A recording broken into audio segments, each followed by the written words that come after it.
পিঠা যদি ভালোভাবে না বানাতে পারি ভবিষ্যতে কি নাতিপুতির কাছে সম্মান থাকবে তাই বলো?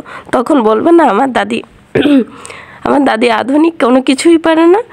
তো হ্যালো এভরিওয়ান, আসসালামু আলাইকুম। আমি মিম হাজির হয়ে গেলাম একটা পিঠা রেসিপি নিয়ে। তাও আবার যে সেই পিঠা না, কিন্তু চিতই পিঠার রেসিপি নিয়ে, তাও রসে ভেজানো। তো এখানে আমি প্রথমে চালের গুঁড়া দিয়ে দিচ্ছিলাম। চালের গুঁড়া তোমরা যতটুকু বানাবা ঠিক সেই আন্দাজে চালের গুঁড়াটা নেবা, যে তোমরা ঠিক কতটুকু বানাতে চাচ্ছ তোমাদের উপরে নির্ভর করে। তো আমি যতটুকু বানাতে চাচ্ছিলাম ঠিক সেই পরিমাণে চালের গুঁড়া নিয়েছি। আর 1 কাপ পরিমাণের, 1 কাপও না, এর একটু কম আর কি, ময়দা দিয়ে দিয়েছিলাম যাতে একটু সফট হয় তার জন্য। আর লবণ দিয়ে দিয়েছিলাম। লবণটা একটু স্বাদ মতোই দিলেই হবে, না বেশি না কম, একটু বেশি হলেও সমস্যা নেই। তো আমি এগুলো এখন এই তিনটা আর কি ভালোভাবে সুন্দর করে মিক্স করে নিচ্ছিলাম, একদম পুরোপুরি মিক্স করে। আর আমি চালের গুঁড়াটা একদম বাজার থেকে কেনা, তো একদম শুকনো চালের গুঁড়া। তা এটা দিয়ে আবার অনেকের পিঠা হয় না বা অনেক রকমের পিঠা হতে চায় না। তো আজকে আমি আমার কেরামতি দেখাবো, কারণ আমার 20 বছরের অভিজ্ঞতা আছে। না, একদমই না, সেটা খাওয়ার অভিজ্ঞতা। 20 বছরে কোনো পিঠা বানানোর অভিজ্ঞতা নাই। তো এখানে আমি উষ্ণ গরম পানি দিচ্ছিলাম, না ঠান্ডা, না একদম গরম। একদম গরম দেওয়া যাবে না, তাহলে চালের গুঁড়াটা সিদ্ধ হয়ে যাবে। তাই একটু কীভাবে তো বলা যায়, হালকা গরম, ওই কুসুম গরম যাকে বলে। আবার এই কুসুম, ডিমের কুসুম ভেবো না, কুসুম গরম। তো এখানে আমি পানি দিয়ে মিক্স করে নিচ্ছিলাম। আর এখানে এরকম করতেছিলাম কারণ পাশে গান বাজতেছিল, তাই তাল উঠে গেছিল গাইস। তো এটা আমি সুন্দর করে চটকে চটকে আর কি নিচ্ছিলাম, যাতে সুন্দর করে আর কি পানিটা চারিদিকে খেতে পারে। চালের গুঁড়াটা যেহেতু শুকনো, তাই পানির পরিমাণটা একটু বেশিই লাগবে। তো এই জন্য ময়দার তোমার পরোটার খামি যেভাবে বানায় সেভাবে আর কি চটকে চটকে সুন্দর করে মাখিয়ে নিচ্ছিলাম। যত মাখাবো আমার কাছে মনে হয়েছে ততই ভালো হবে। তো সেভাবে তো আর কি আমি মাখিয়ে নিচ্ছি। আর ভাবতেছিলাম যদি পিঠা না হয়, যদি না পারি, তো কি ব্যর্থতাই তোমার সফলতার চাবিকাঠি, তাই ভাবতেছিলাম। আর বানাচ্ছিলাম, ইনশাল্লাহ পারবো।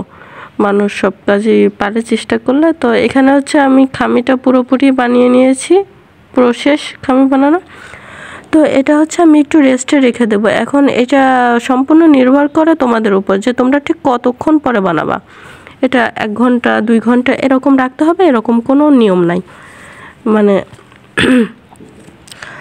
তোমরা যখন বানাবা তার কিছুক্ষণ আগে একটু খামিটা এরকম মাখায় রাখলে তাহলে হয়ে যাবে। তো আমি বিকালে মাখায় রেখেছি আর সন্ধ্যার সময় বানাচ্ছিলাম, কারণ আমি সন্ধ্যার সময় পিঠাটা বানাবো, তাই চিন্তা ভাবনা করেছিলাম। তো এখানে আমার খামিটা পুরো একদম রেডি হয়ে গেছে। এবার আমি আবারও কুসুম গরম পানি দিব, কারণ এটা একটু পাতলা করতে হবে।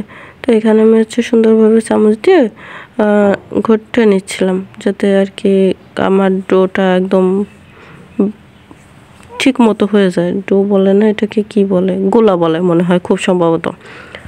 তো আমি এটাকে সুন্দর করে করে নিয়েছিলাম। আর ভাবতেছিলাম আল্লাহ জানে যে হবে কি হবে না। তো ভাবলাম ইনশাল্লাহ হবে। তো এই যে আমি খামিটা পুরো রেডি করে নিয়েছি। এটাকে খামি বলে না, এটাকে কি যেন বললাম, ভুলে গেছি। আসলে আমি অত বেশি পাকা রাঁধুনি না, সব কিছু আহামরি অনেক ভালো পারি তা না, নিজের চলার মতো বা অন্যকে খাওয়ানোর মতো আর কি পারি, ভালোই পারি। গোলা তো এরকম হবে। তো চলো শুরু করা যাক, বানানো শুরু করা যাক। তো আমি প্রথমে একটা দিয়েছিলাম, সেটা ওরকমভাবে ভালো হয়নি, আর সেটা দেখানোও হয়নি। তো দ্বিতীয় নম্বর যখন দিয়েছিলাম তখন মাশাআল্লাহ আলহামদুলিল্লাহ, যে আমি খুব সুন্দরভাবে আর কি পারফেক্টভাবে ফুলেছিল, খুব পারফেক্টভাবে একদম টম্বল হয়ে গেছিলো। তো এখানে আমি একটু বেগুনের বোটা কেটে তারপরে সেইখানে একটু তেল ব্রাশ করে নিচ্ছিলাম। এটা আমি আগে দেখেছি, কারণ নানু বা মা যখন বানাতো ঠিক এভাবেতেই বানাতো, যে একটু বেগুনের বোটা একটু তেল দিয়ে তারপরে কড়াইটা মাসাজ করে নিত। এই যে মানে এত পারফেক্ট হচ্ছিল যে কি বলবো, দেখলেই তোমরা বুঝতে পারবা। তো এখানে আমি হচ্ছে আরেক চুলায় হচ্ছে খেজুরের রসটাকে জাল করে নিব, মানে প্রসেস করে নেব, কারণ পিঠাটা হচ্ছে একটু গরম অবস্থায় ভিজাইতে হয়, না হলে শক্ত হয়ে গেলে শক্ত শক্ত থাকে। তো আলহামদুলিল্লাহ কোনো রকমের শক্ত ছিল না, একদম পারফেক্টভাবে হয়েছিল। এত পারফেক্ট হয়েছিল, এত সুন্দর হবে কখনো চিন্তাই করতে পারিনি। তো এই কথাই আছে না, তুমি যা চিন্তা করবে না তার থেকে আল্লাহ তাআলা তোমাকে আরও ভালো কিছু দেবে। তো এইখানে হচ্ছে আমি আবারও বানিয়ে নিচ্ছিলাম, মানে দিচ্ছিলাম আর কি একা হাতে। তো এটা করতে গেলে ওইটা হচ্ছে না, ওইটা করতে গেলে ওইটা হচ্ছে না। তো আমার পিঠা প্রায় অলমোস্ট শেষের পথে চলে আসে। তো এখানে হচ্ছে আবারও দিয়ে দিচ্ছিলাম। আমার না ভাল লাগতেছিল, কেন জানো, যখন দেখবা যে তুমি কোনো কিছু খুব সুন্দর করে পারবা তখন তোমার খুব ভাল লাগবে। তো আমি খুব সুন্দর করে পারতেছিলাম, আমার খুব ভাল লাগতেছিল। তো এখানে হচ্ছে আমি একটু 1 চিমটি পরিমাণ লবণ দিয়েছিলাম যাতে মিষ্টিটা একটু বাড়ে। আর মিষ্টি জিনিসের ভিতরে সামান্য পরিমাণে লবণ দিতে হয়, মানে 1 চিমটি পরিমাণের লবণ দিলেই হয়ে যায়। তো এখানে আমি ঘ্রাণের জন্য একটু তেজপাতা দিচ্ছিলাম, আর হচ্ছে একটু নারকেল কোড়াটা বেশি দিচ্ছিলাম। আচ্ছা, আমি এটা ছোটোবেলা থেকে এরকমভাবে দেখে এসেছি, কিন্তু আহামরি যে আমার খুব একটা পছন্দ এরকমটা না, কিন্তু খেতে ভাল লাগে এই যা। আর বছরে প্রথমে কিছু, মানে বছরের এক একটা জিনিস খাওয়া ভালো, মানে ওই একটা কথা আছে না, বছরের কি জানো এরকম একটা কথা আছে, আমি ভুলে গেছি।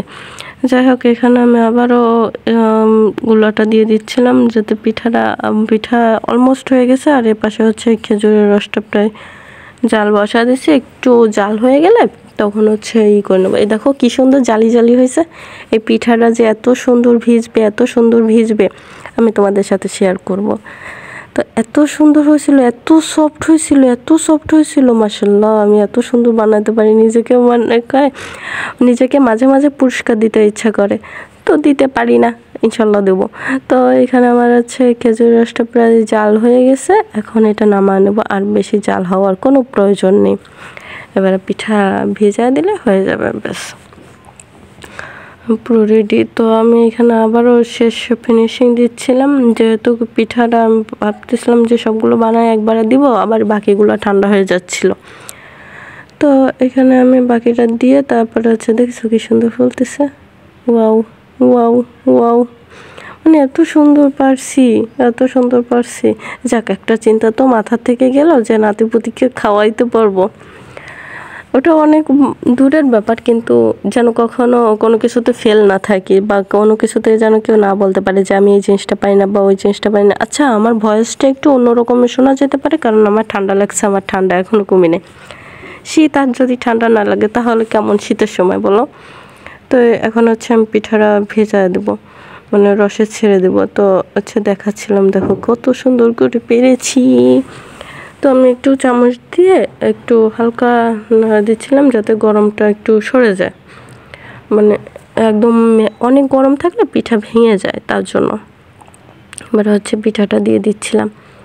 ওয়াও ওয়াও ওয়াও, মানে কি বলবো, বলার কোনো ভাষা নেই, এত সুন্দর হয়েছে। আর আমি আশা করি এই রেসিপিটা যদি কেউ দেখে যারা নতুন, তারাও অসম্ভব সুন্দরভাবে ভালোভাবে একদম পারবে, কারণ মানে পারার কথা। আমি যেভাবে দেখাইছি কোনো ফেল নাই এইখানে, একদম পারফেক্টভাবে হবে আশা করা যায়। তো এখানে হচ্ছে আমার পিঠা পুরো ভেজানো হয়ে গেছিলো, আমি হচ্ছে একটু চেপে চেপে দিচ্ছিলাম যাতে রসের ভিতরে একদমই ভিজে যায়, তার জন্য। তো এটা হচ্ছে পরের দিন সকালে দেখেছো কত সুন্দর ভিজে গেছে। কিন্তু উঠাইতে না আমার অনেক কষ্ট হয়েছে, কারণ উঠানো যাচ্ছিল না, অনেকটা ভিজে গেছে আর অনেকটাই নরম হয়ে গেছিলো। তো আমি পুরোপুরি আস্তে একটা উঠাইতে পারিনি। তো আল্লাহ হাফেজ। যদি তোমাদের ভালো লেগে থাকে তাহলে আমার চ্যানেলটাকে সাবস্ক্রাইব করে দিতে পারো, আর তোমাদের মতামতটা জানাইতে পারো। তো এখানে বিদায় নিচ্ছি আজকে। সবাই ভালো থাকবা, সুস্থ থাকবা, সুন্দর থাকবা। আল্লাহ হাফেজ।